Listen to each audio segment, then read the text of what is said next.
Welcome the chosen ones. When they couldn't stop your voice, they began praying for your demise in silence. And yet, you awoke with a microphone in your hand and fire in your breast. Let us be clear. This was not only an effort to keep you silent. It was a full-scale spiritual assassination conspiracy, dressed for ordinary scenarios. We are talking about sabotage. Even the devil probably remarked, "Damn, that's too much." They didn't just want you to quiet up. They wanted you silenced, erased, and rebuilt as a supporting player in your own life. But here's a twist. Rather of collapsing, you became the story twist. You stepped inside the rooms they attempted to shut you out of. And when you talked, people did not just listen. They rose up, as if they had felt the truth strike them in the chest. For the first time in years. Here's a disturbing truth. According to social psychology research, when one individual dares to stand out against a prevailing untruth, even if they are outnumbered, up to % of the group will follow their example. Translation: your voice was never solely yours. It was a spark.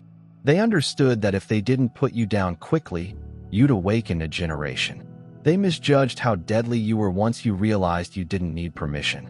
You were not simply speaking. You were unveiling. So buckle up. Because in this video, we're going to explain why your voice became a weapon. Why did it scare individuals who had never heard your complete story? And why did attempting to quiet you make you difficult to ignore? Oh, and do not worry. We'll use just enough comedy to make the facts stick without knocking out all your teeth. Let's get to it. Number 1, they did not want you to be silent. They intended to obliterate you. They didn't simply want you to be silent. They intended to obliterate you. There is a major difference. They didn't attempt to calm you down. They tried to make you vanish. You weren't just seen as a problem because you had anything to say. You were seen as a danger because you existed in reality. Your very presence revealed everything phony around them. You didn't even need to say much. You just stepped into the room, and there is tension. Say nothing. People began to modify themselves, check their words, and reconsider their behavior. That is how tremendous your energy was. It disrupted the untruth without you having to move a finger. They weren't just irritated by your voice. They were scared by your presence.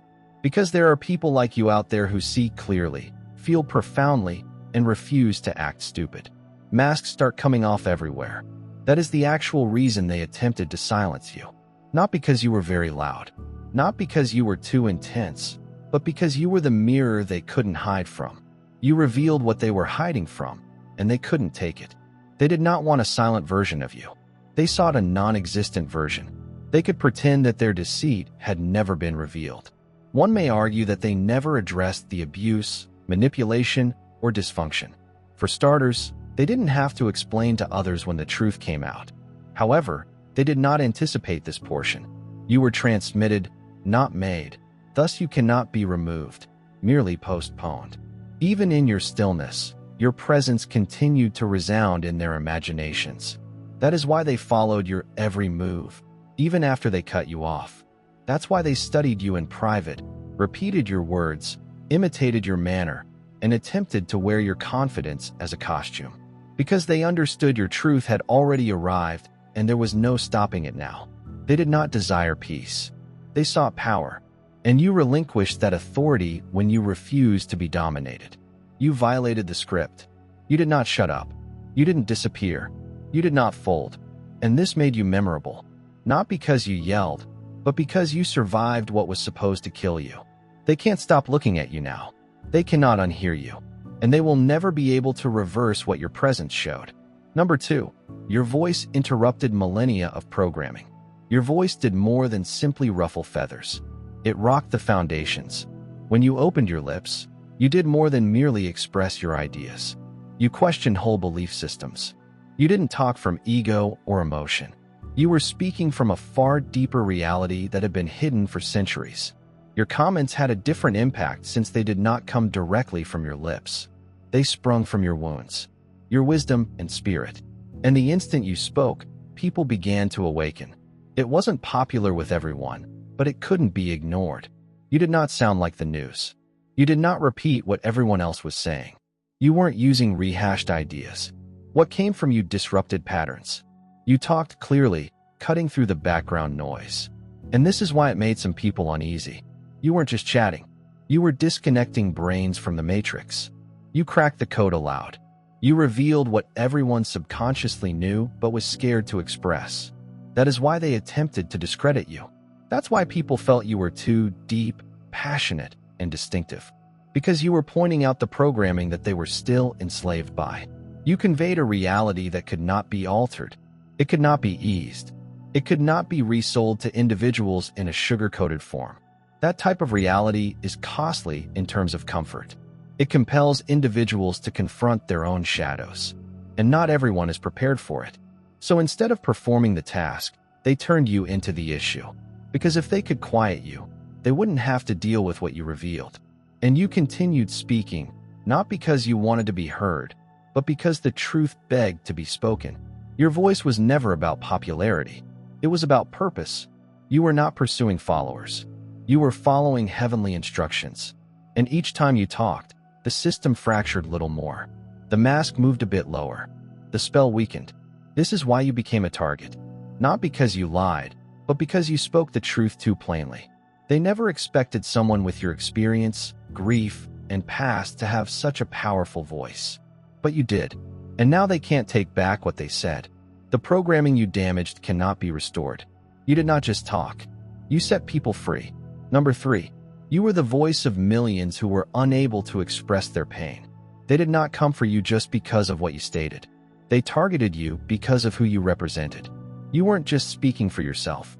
Your voice bore the weight of many who had remained silent for years. People who were advised to sit down should shut up. Play nicely. Keep your mouth tiny when you open it. It was as if every whispered narrative was rushing through you. And this terrified them because it wasn't just one individual speaking out. It seemed as if hundreds of spirits were finally having their time with you. You didn't understand it at first, but you became a voice for others who lacked the confidence, words, or opportunity to communicate what they'd hidden. They recognized themselves in you. Every time you exclaimed, "This is not okay," "That was abuse," or "I deserved better." Somebody out there felt that, not only intellectually, but spiritually, because you were not just explaining your own tale, but also identifying theirs. And this is what made your voice so scary. It echoed. People are now walking with greater confidence, clarity, and healing because you spoke out. You provided them vocabulary to express what they felt but couldn't describe. You broke the stillness, and with that, you shattered the magic. The delusion that they had to continue appearing to be in agony in order to make others comfortable. When you talked, you did not only disclose a problem, you allowed them to address their own issues. The folks who attempted to silence you were not just opposing your truth. They were frightened of how your truth might affect others. Because the instant people start speaking like you're walking, as if you're refusing to accept what you won't tolerate, the power dynamics shift. This is when control-based systems begin to disintegrate. This is why your voice became a target. It was not about volume. It was about the impact. You weren't just chatting. You were unlocking people. You were causing awakenings in areas that had been dormant for decades. You became a live symbol of true freedom, making you a walking menace to every untruth that relied on others sleeping. Number 4, you talked with facts rather than emotion. They would have had an easier job dismissing you if you were just emotional. If you were simply venting, shouting, or whining, they could have rolled their eyes and branded you too sensitive or theatrical. That is how they silenced most people, by portraying them as unreasonable. But you didn't simply talk emotionally. You talked with proof, receipts, and experienced truths that no one could dispute. Every word you said held weight, because it was not theory. It was testimony. It was painful. You had survived. It was hellish. You went through, and it was therapeutic. You have earned. You were not speaking from your imagination. You spoke from the flames. You survived. You were evidence of what they attempted to deny. That was what terrified them. You didn't just speak about manipulation. You had scars to display. You didn't just mention treachery. You went experienced betrayals that might have shattered 10 individuals. You didn't have to yell to be heard, since your life spoke louder than words could. Every step you took revealed what they sought to conceal. They attempted to bury you in shame. But you arose with the truth in your hands. And when you eventually said it, it wasn't simply convincing. It was obvious. You did not just recollect what occurred. You carried the proof of your survival. Your presence alone proved the falsehoods. That's why they rushed to change the story. That's why they attempted to change the script on you. Because the truth was too comprehensive, exact, and true. You entered rooms and made people uneasy. Not because you were loud, but because you were correct. You did not instruct them what to believe. You pushed them to face what they had been avoiding.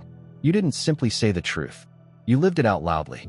And no falsehood, rumor, or smear campaign could match with that level of authority. You weren't just a storyteller. You were the tale. They couldn't change the live chapter. They did not want people to read. You talked anyhow. And now they can't bury what has already been reborn. Number 5. Your assertiveness ignited their carefully guarded falsehoods. You did not come swinging your fists or shouting threats. You've just stated the truth. And that alone flipped everything upside down. You didn't need to attack anybody directly since your audacity accomplished the job. The type of fearlessness that declares, "I'm not playing along anymore." That is what revealed them. You did not ruin their image. They based it on falsehoods. So frail. Your honesty was the only reason of its downfall. You were not careless. You were real. And being genuine in a world full of pretenders feels like war. To individuals who have spent years crafting their fictitious work, you told the truth about what others were too afraid to murmur. You did not sugarcoat your experiences. You did not shrink in order to make them comfortable. You named things exactly what they were: manipulation, treachery, control, and abuse. And it broke the illusion they'd tried so hard to maintain. What caused them to panic wasn't simply what you stated. It was what everyone saw. Once you mentioned it, you drew back the veil, and others began to connect the dots. The same affection that accompanied emotional blackmail. The leadership was really intimidating. The loyalty that only worked when you remained quiet and obeyed. You did not just speak your truth. You ignited other people's memories. You forced them to recall what they had hidden to survive. That is why the criticism has not always been loud. It sometimes came in the form of murmurs, side glances, and distancing. They had to separate you before other people began inquiring. Wait, am I also being lied to? Your audacity violated the pact of quiet that had everyone pretending. And once the code was cracked, there was no turning back. They weren't terrified of you. They were terrified of what you revealed in the throng. Your audacity didn't only insult them. It exposed them. Not because you assaulted, but because you gave up pretending. And when you stood in full truth, everyone else had to make a choice. Get back to sleep, or finally confront what has been lurking in plain sight. There are several of them. They rose up not to defend you, but because they recognized they had been supporting a falsehood. Number 6. You were punished for speaking the language of liberty. You were not dragged, expelled, or assaulted for being out of line. You were targeted because you refused to keep inside the borders they created for you. You began speaking in a language that most people fear, freedom, and not the type that is chanted about online. The actual sort. The sort that destroys attachments. The sort that goes away without feeling guilty. The sort that raises questions rather than accepting tradition. That's what got folks angry. Not because you were wild, but that you were free in a setting where others remained bound and smiling. You did not get in trouble for generating havoc. You got in trouble for upsetting the order. However, that was a poisonous command. An order based on terror, quiet, performance, and control. The instant you announced, "I'm not doing this anymore," the alarms went off. Because when you unlearn something out loud, it puts pressure on those who continue to pretend it is normal. People were not outraged by your error. They were outraged by your candor because after you broke free, you began articulating what bondage was actually like. You pointed out the emotional manipulation. They dressed up as love. You revealed the reality about the abuse that they concealed under religion, family, or allegiance. Instead of leaning in, they struck out since telling the truth seemed like betraying those who believed the lie. You were not penalized for being bad. You were penalized for staying awake. You endangered the framework that gave them a false sense of security. You gave expression to ideas they'd been avoiding for years. Instead of asking why your comments hurt, they assumed you were the issue. That is the cost of true freedom. It offends the programmers. It sounds arrogant to the downtrodden. However, they are unaware that you did not choose freedom to embarrass them. You opted to rescue yourself. You became bored of playing along. I'm tired of being nice about dysfunction.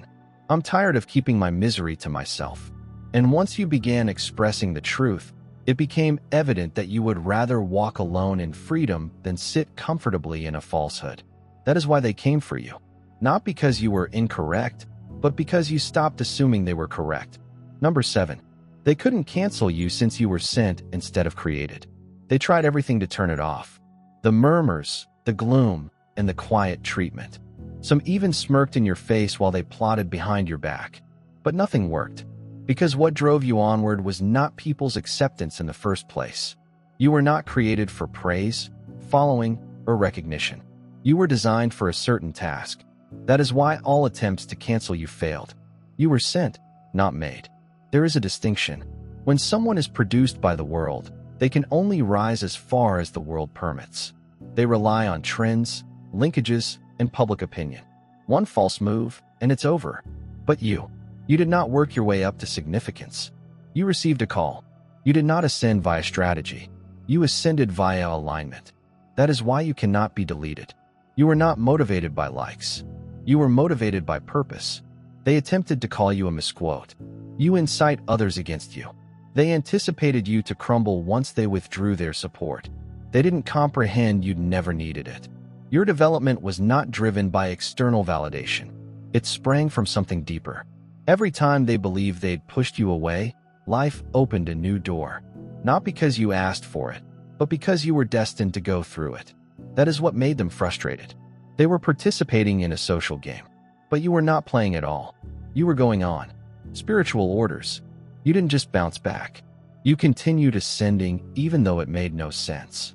And after the dust cleared, they couldn't understand how someone they had worked so hard to bury was still being exalted.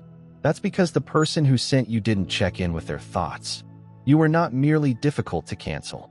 You were on cancel, not because you were flawless, but because your present has a larger purpose. You aren't here to be liked. You are here to disturb, awaken, and reconstruct. That kind of mission does not die when people turn against you. It just becomes louder. And whether people love you, hate you, misunderstand you, or ignore you, you will not be affected. Because what is supported by a source cannot be shut down by man number 8. You represented a danger that could not be articulated. They weren't sure what to do with you. You didn't fit into any of the positions they felt comfortable giving to someone like you. You weren't damaged enough to deserve pity. You were not upset enough to be fired. You were not polished enough to receive praise without criticism. You were raw, layered, and authentic. And that made you dangerous in ways they couldn't handle. You represented a danger that they couldn't cleanly package, and that worried them. They attempted to make you the villain, but your integrity refused to participate. They attempted to portray you as the victim, but you refused to play that part. You recovered. You spoke up. You rose. Then they attempted to place a halo on your head, only to get uncomfortable when your reality did not sound soft or subservient. You resisted every label, stereotype, and script they created for you. This destroyed their control. People don't know how to battle something they can't identify. This is why they began using bewilderment as a weapon. They couldn't just cancel you, so they began muttering paradoxes. You might be too much at times and not enough at others. You might be inspirational one minute and terrifying the next. They hoped people would stop listening, not because you were incorrect, but because they were too perplexed to know what to believe. But no matter how many stories they distorted, the truth kept appearing in your life. You didn't need to argue. You didn't need to defend yourself. Your very presence continued to prove them incorrect. Your narrative does not need special effects. There was no need for a public relations crew. It just needed time. People eventually realized you weren't a character. They were. You were just living, breathing, and walking. Truth. And every untruth said about you accentuated your sincerity. You were never intended to be framed. You were supposed to shatter the frame. The truth you bear is too alive to be diminished, anchored, or discarded. That is why you are still standing. This is why they are still scrambling. Because no matter how much they tried to stifle it, your truth was louder than their falsehoods. Number 9. You changed the mood just by refusing to bow. You did not raise your voice, but your presence created a sound. You didn't want to launch a revolution, but your unwillingness to shrink did. You did not arrive with threats, demands, or drama. You just stood your stance, unashamedly. That alone upset the whole atmosphere since you were not meant to stand. You were meant to bow, break, bend, and surrender. But you didn't. And when you chose truth above comfort, the atmosphere around you altered. They were used to people folding. They were used to being obeyed. They were accustomed to quiet. So when you didn't move, it shook them. You did not argue. You did not beg to be understood. You just stood strong, secure in your identity, limits, and truth. And the silent defiance. It shouted in their souls, louder than any protest ever could, because it made people aware. If you can stand, so can they. Nobody expected you to be living evidence that submitting wasn't the only way to exist, that you could reject manipulation and yet walk in peace. You did not need to fight dirty to win. You just needed to know who you were. That amount of assurance didn't simply frighten those attempting to control you. It motivated those who were observing you in silence. People were tired of faking. People who were sick of saying yes against their gut instincts. No, they watched you stand fearlessly, and it ignited something. You didn't need to preach. You didn't need to explain. Your position alone sent a message. You do not need to bow to be safe. And that fact struck home because so many people had been taught that preserving the peace meant abandoning oneself. You altered the environment merely by remaining in your authority without flinching. You did not comply and did not fall. And this woke people up with vibration rather than noise. You reminded them that quiet does not equate submission, and stillness does not imply surrender. You didn't make any noise. You made a statement, and that sentence shattered strongholds. They had no idea they were imprisoned inside. Number 10, their effort to bury you became your platform. They really believed it was over for you. They celebrated your defeat. Some even came their own shovels, ready to dish dirt on your name, story, and future. They arranged your quiet as if it were a funeral. They did not just walk away from you. They made sure that others did as well. They murmured behind closed doors. They warped your character. They thought that after you went, no one would raise questions, and that the stillness would last. But they made a key error. They didn't comprehend you were a seed and not a corpse. Every strike they believed would kill you simply drove you more into your mission. Every falsehood they uttered gave you more truth to share. Every door they banged became a fresh exit into something greater. Betrayal, rejection, and public humiliation. It wasn't on your end. It was your launch pad. They intended to cancel you, but they unintentionally created a spotlight that gave your grief a voice. They gave your wounds a witness. You were not just rising in spite of them. You were rising because of them. They provided you something you hadn't had before. Unquestionable evidence. A demonstration of how phony loyalty can be. A demonstration of how flimsy fake power is. Proof that even when individuals go, the purpose remains. You didn't need vengeance. You did not need to fight back. All you needed to do was survive. And suddenly, the individuals who sought to bury you were unable to avoid the reality that followed your name. Your response was not loud, yet it was difficult to ignore. You didn't just bounce back. You returned with more clarity, purpose, and anointing than they ever imagined. The stillness they thought would swallow you became the place in which your voice became louder. You become more vocal in your absence than you were in your presence. And now they are unable to unring the bell. They cannot reverse what your ascent revealed. They can't halt the ripple effect you've started. What they envisioned for your funeral became your blueprint. And every time someone learns your tale, another lie they told loses its traction. A number. The real commotion was caused by what you refused to deny. You did not come in wanting to be rebellious. You didn't seek attention. You weren't attempting to incite controversy. You just did not play along. You did not participate in the fabricated chats. You did not laugh at things that were really painful. You did not sign the falsehoods that everyone else swallowed merely to maintain the peace. And one single rejection created more disturbance than 1,000 noisy demonstrations.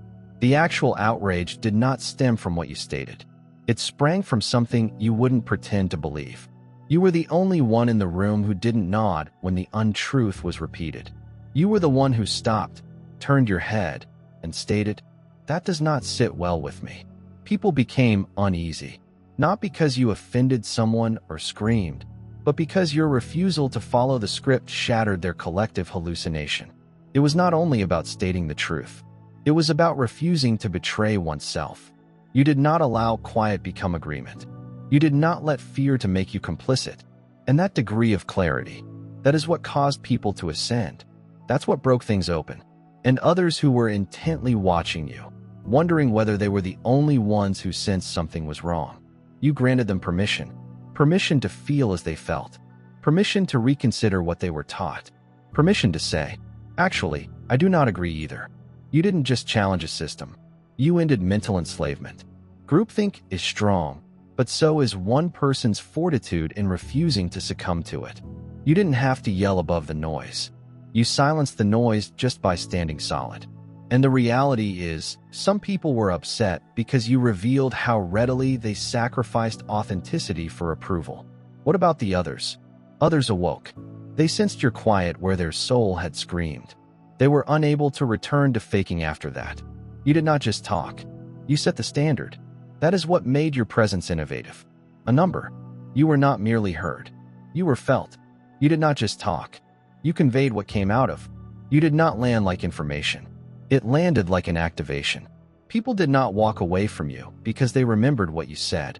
They went away with a new sensation. They were shaken, agitated, and awoken in ways they couldn't understand. You were not aiming to impress or amuse. You were not performing. You were releasing something genuine. That's why people couldn't avoid you. You did not use catchy words or fashionable sound bites. You talked from a place where many people are frightened to go. And that energy had a frequency that bypassed the surface. It sliced through the numbness. It moved past denial. It touched into places and individuals they had no idea were shut away. Some felt exposed. Others felt seen. But nobody remained the same. Because what you released was not suitable for the ears. It was for the soul. You weren't just heard in the moment. You lingered. People felt your presence long after you had left the room. They'd lie in bed, reliving everything you said. Not because it was theatrical, but because it had substance. You shattered illusions. They'd created whole identities around you. Interrupted belief systems that had been passed down as gospel. You pushed them to ponder, what if I was wrong? What if I had been sleeping? What if this sensation is true? Is my inner self waking up? And for some, that awareness fueled their climb. Not for you or to celebrate you, but because something in them also rose up. You were not the hero of the narrative. You were the signal, a wake-up call.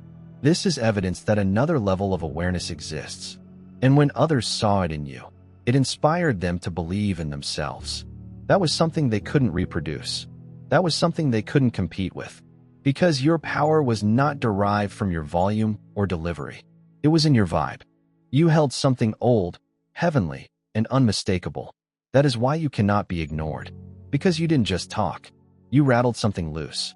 You have broken the spell. Things could never be the same again after that. A number. Your survival was the most vocal protest. They attempted to silence you before you even realized your own worth. Before you knew it, your voice was powerful. Before you realized it, your presence interfered with control. You weren't just silenced. You were targeted early on. They saw your light before you did. That explains why the assaults were so youthful, personal, and deliberate. They intended to cut you off at the source before you realized your full potential. However, you managed to survive. This was not by chance. Not because everything was easy. You survived by resisting. Through breakdowns. Through nights you didn't believe you'd get out of. And with each breath you took, you were violating a system created to eliminate individuals like yourself. Every time, you refused to fold or vanish. You refused to damp yourself down. You were making noise without really speaking. Your survival represented a protest. It was a brazen middle finger to every generational curse. Every quiet agreement and implicit expectation. That being said, remain tiny. You became an issue, not because you argued loudly, but because you refused to quit turning up. Even when they ignore you, even when you were counted out, you rose nonetheless. You healed nevertheless. You continued to walk, speak, construct, and exist without authorization. And that level of perseverance, it interferes with control systems. It rewrites the patterns. It dismantles legacies based on silence and shame. They saw that if you ever really embraced your individuality, the institutions that relied on manipulation, image control, and fake allegiance would begin to crumble. Because your narrative was more than simply your own. It reflected what so many others were silently enduring. You did not just stand for yourself. You highlighted the design that attempted to break people down and hold them there. You were never just living. You were causing a disruption. Without attempting. Without yelling. Just keep breathing and refuse to go. That's why they panicked. Because if someone like you continued rising, speaking, and being visible, everything fake would finally be exposed. And deep down, they knew the collapse had already started. A number. They wanted you gone because you represented the plan. They didn't just dislike you. They researched and observed you. You attempted to replicate yourself while thinking you would vanish. Because they realized you were more than simply a noisemaker. You were the blueprint. You didn't merely discuss change. You were the change. You lived with integrity, in a world built on shortcuts and performance. You did not sell your soul for attention. You did not tread on others in your quest for success. You did it the long, arduous, and lonely way. And that is precisely why your existence endangered the whole system. You demonstrated that it is possible to succeed without surrendering your identity, without kissing up, backstabbing, or faking. That's unusual. And that type of rarity serves as a mirror for those who did the opposite. You were a living contradiction to everything they had convinced themselves was important. You demonstrated that it was possible to walk in authority without corruption, to speak truth without animosity, and to carry light without a spotlight. This is why they wanted you gone. Because when people watched you stand boldly, heal loudly, and move with purpose, they questioned everything. You persuaded many to believe anew. Believe in sincerity, healing, and spiritual authority that does not manipulate, and that belief will expand. It is infectious. It catches fire in regions that have been cold for decades. You were never just a voice. You were a live example of how to break free from the patterns that had sought to break you. You were not flawless, but you were genuine. That's what shook them. You did not need to demonstrate holiness. You strode with power because you earned it in the dark, behind closed doors, when no one was looking. That type of influence cannot be manufactured, and it certainly cannot be controlled. You were never intended to fit in. You were supposed to model the way out. This is why they attempted to eliminate you. Not because you were dangerous, but because you demonstrated that a better way existed. When people see the plan, they stop settling for them. Cheap reproduction. They begin to follow the truthful voices rather than the loudest ones. And this alters everything. They believe that silencing you would bring the narrative to an end. They believe that cutting you off, tarnishing your identity, and isolating you would be sufficient to bury your mission. However, they underestimated what was within you. You weren't just carrying words. You carried a heavenly frequency. You weren't born knowing how to talk. You were designed to shake foundations. Every time they shoved you down, something bigger sprang from the ashes. Every falsehood they said put additional spotlight on your truth. Every strike demonstrated how strong your presence really was. You did not just survive the efforts to quiet you. You transformed their stillness into a symphony. You disturbed systems by remaining still. You ended spells by breathing. Honestly, most importantly, you helped them feel again. You showed the world what power looks like with soul. Integrity-driven leadership. What truth sounds like when it isn't censored. You weren't just speaking for yourself. You were breaking decades of silence for others who had never had the opportunity. You were defining what it meant to rise with clean hands, a pure heart, and eyes wide open. That is not noise. That is legacy. This is why they were unable to contain you. That is why you were unable to cancel. Because what you were sent is not man-made. It is divinely allocated. So let the world know that when you attempt to bury someone who was purposefully placed, you do not kill them. You just water their fate. And now your voice is as loud as it has ever been. Not because you screamed over anybody, but because you went through something people didn't believe you could handle. This was more than simply opposition. It was resurrection. And now that you've climbed, you're utterly unbeatable. If this letter moved you, if it verified how you've been feeling while living or silently surviving, do not simply scroll past. Hit like and leave a strong remark below to let the world know you're not alone. Subscribe to the channel right now and enable alerts, since we are not here to play it safe. We are here to shake the earth with the truth. And if you know someone who might benefit from this message, please share it. Send out a wake-up call. You never know who will benefit from your courage. This isn't just content. This is a movement, and you are a part of it now. God bless you.